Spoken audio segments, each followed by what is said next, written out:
All right, good afternoon. We're at the 29th of February, 2024, also known as leap year. What I'm going to talk about today is concentration. I am convinced that the people that succeed the most are those that can concentrate the best. That is, keep their focus on what they're trying to do. You've heard the expression in the blink of an eye? I've noticed in my archery when I get my eye on where I want to hit and draw back, that many times somewhere during that drawing back and getting set to shoot, for a blink of an eye, I will quit focusing on that little target. I'm talking just that quick, and then I'll get back on it. If you had a camera maybe focused on I'm not blinking, but I'm shifting my focus to another area. Maybe I'm trying to go from where I'm looking there at the target to look at the end of the arrow or something like that. I can catch myself doing it. But when I do not take my eye off of it, I hit what I'm aiming at. I'll try to demonstrate that. If I look away, see, I'm looking at I'm going to shoot at the piece of aluminum foil down there because that's easier to see. If I look away from it, I'm going to let the arrow down. If I don't look away, I'm going to shoot it to show you. All right, I'm pre-aiming. I'm looking at it. I did not look away that time. I got very close.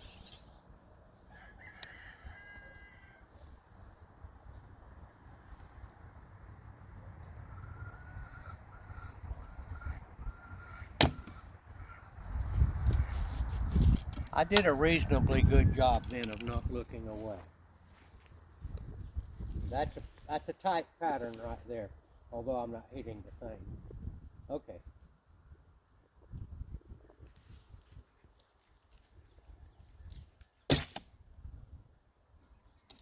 I've succeeded. I've been working on this, honestly, for years, keeping my concentration.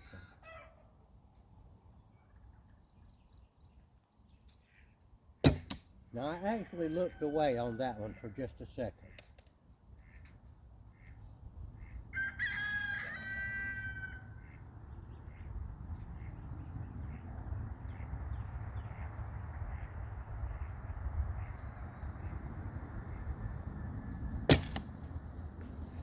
Well, that's a reasonably decent grouping right there. Nothing to write home about.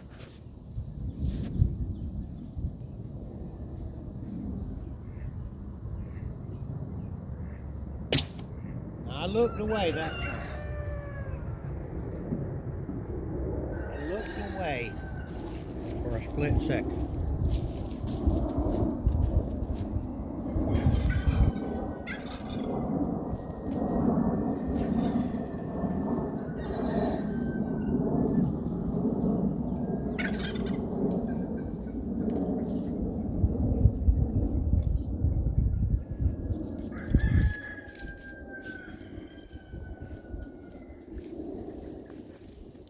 One more time. That was not any great grouping right there. That means I'm not concentrating well enough. All right, I can do better.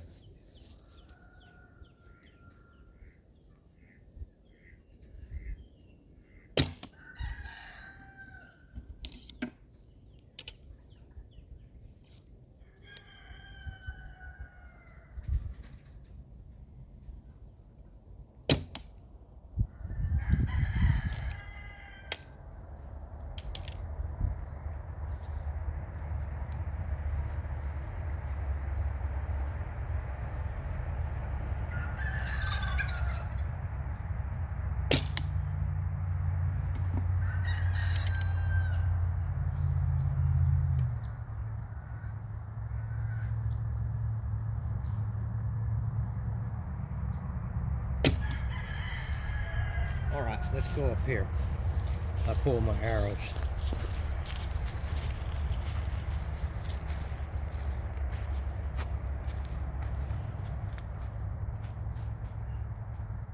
That still was not any great grouping right there.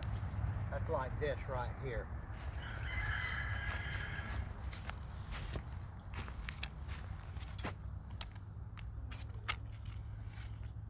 I can still do better.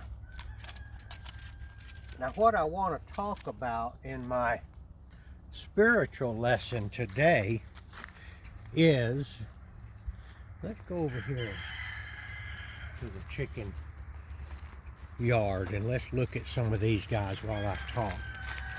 I know that's a lot more interesting to look at than my person. Let's see what we got going on over here, and then I'll tell you what I was thinking about.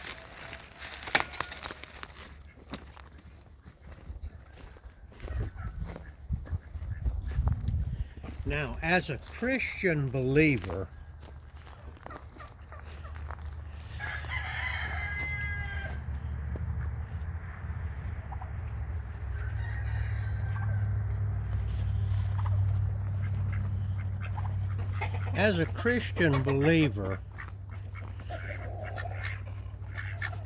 I want to apply that same situation of focusing on, I'll show you these chicken houses over here that we built 20 years ago. And they probably look like 20-year-old chicken houses. Let's get a little closer and I'll show you about these guys. 20 years ago. This is where we keep our hens, and we usually keep one rooster. You can see where they've pecked away at the wood right here, and these things are falling apart, but they still do the job. Okay, about concentrating. The Christian concentrating. Now, what would we concentrate on? It's like in archery, looking at the target. If you look away from it, you're going to miss the mark. So I'm thinking that a good analogy would be looking at Jesus. Don't take your eye off of Jesus. Well, we can't really see him, you know. We can't really see Jesus because, you know, Jesus is only, we never did see him. He's only an image to us. Come on.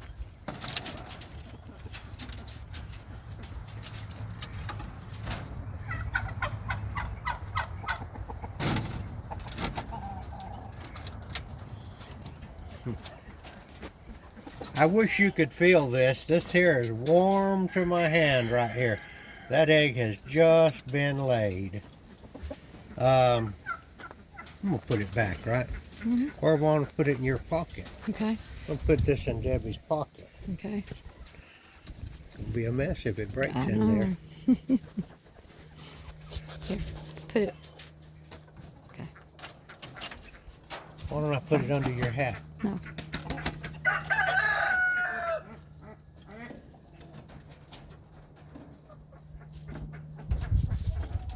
So what I'm thinking is this. I don't know how much longer these houses are going to last, but we built them with throwaway boards that we got from the sawmill 20 plus years ago. So what I'm thinking is this. When I try to concentrate on Jesus, I honestly, one of my images is of him on the cross. And I think that's probably a good way of thinking about him. Just picture him on the cross. Picture the, yeah, look at these guys there. Picture the agony that he was going through for us.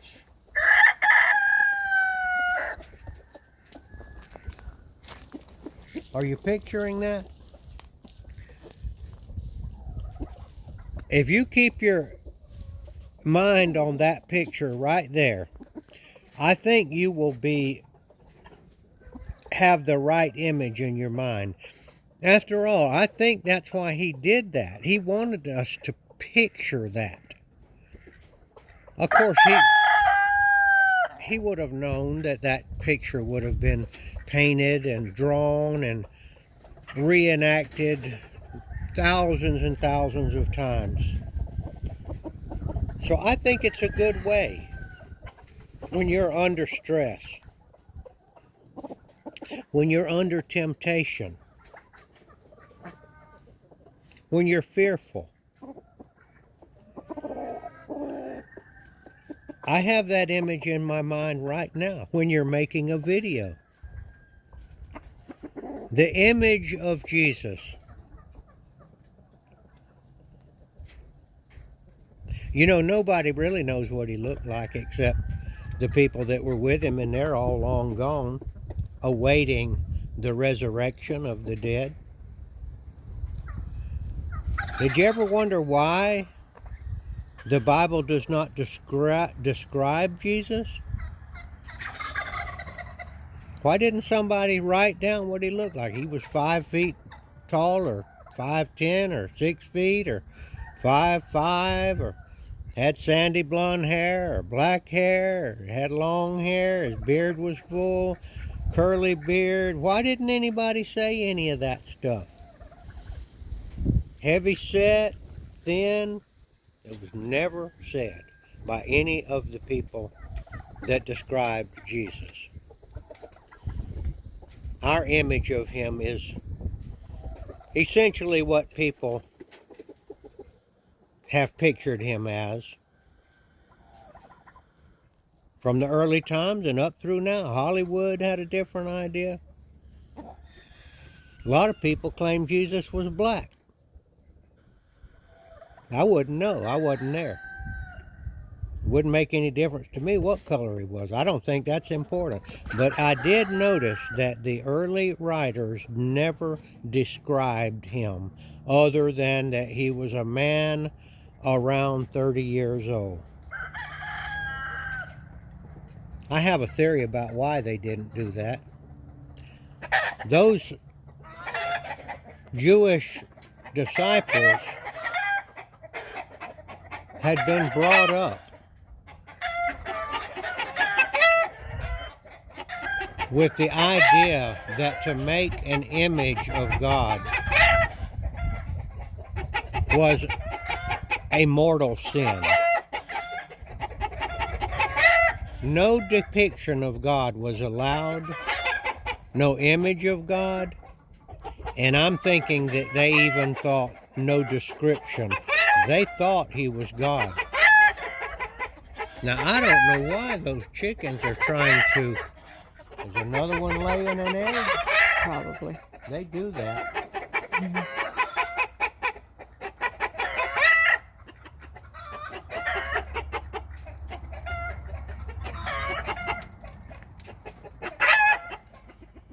That's just my idea of why they never made a physical description of Jesus. They did describe other people. If there was something unusual about them, they certainly described.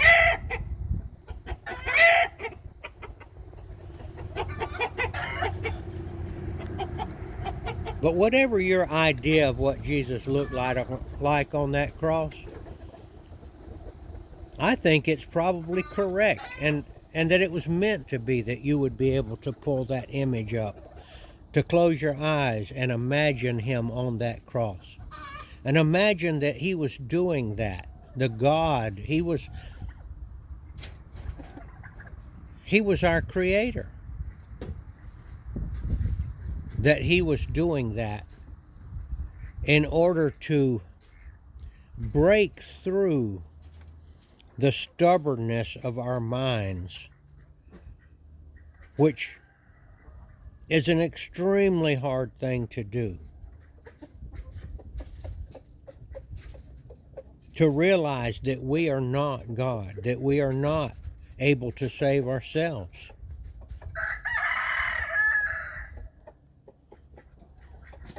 Zero in on those ducks over there. Let's go over there a little closer. We got this little bed of ivy over here. And can you zero in on them? And these ducks love it over here. That's good. In the ivy. I don't know what kind of ivy that is, but they lay down there in the middle of the day. Oh, there's some other ones there. There's some of the khaki Campbells down there. There they are. You see them? In there. So ducks seem to like this. Oh, there's a peacock over there that likes it too. Look at that. The favorite place to lay down in the middle of the day.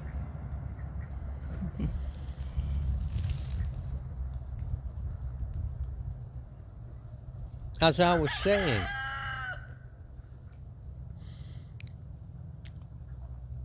Jesus knew what he was doing. He knew that that image would be on people's minds thousands of years later.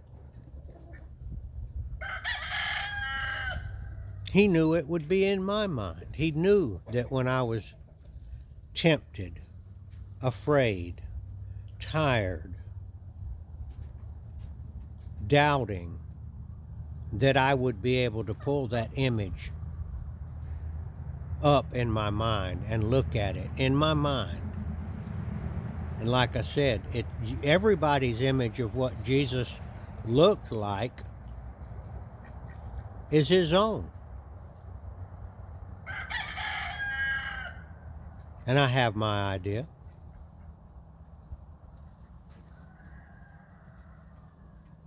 He looked just like Jim Caviezel. Maybe.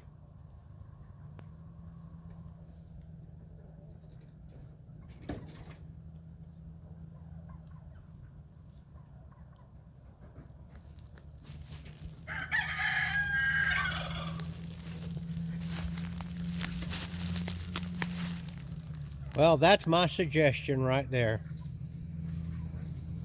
To concentrate. And there are many other ways to concentrate on Jesus besides pulling up an image in your mind.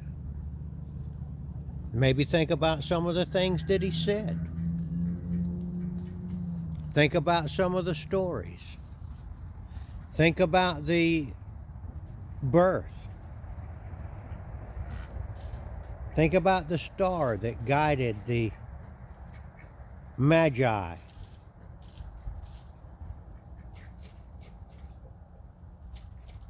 Think about the resurrection. Think about the things that you were promised. One of the greatest sayings that he'd said was,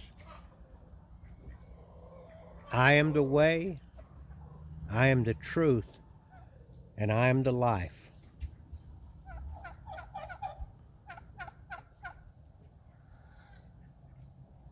Just a few suggestions on how to concentrate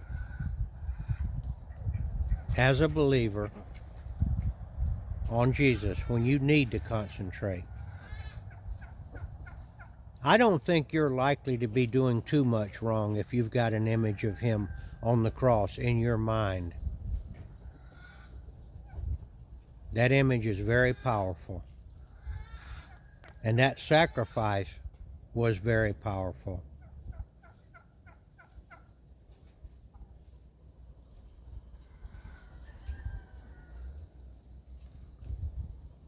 All right, that's all I got to say today. I hope it was useful. The archery part and the spiritual part. This is Gardner Israel signing off.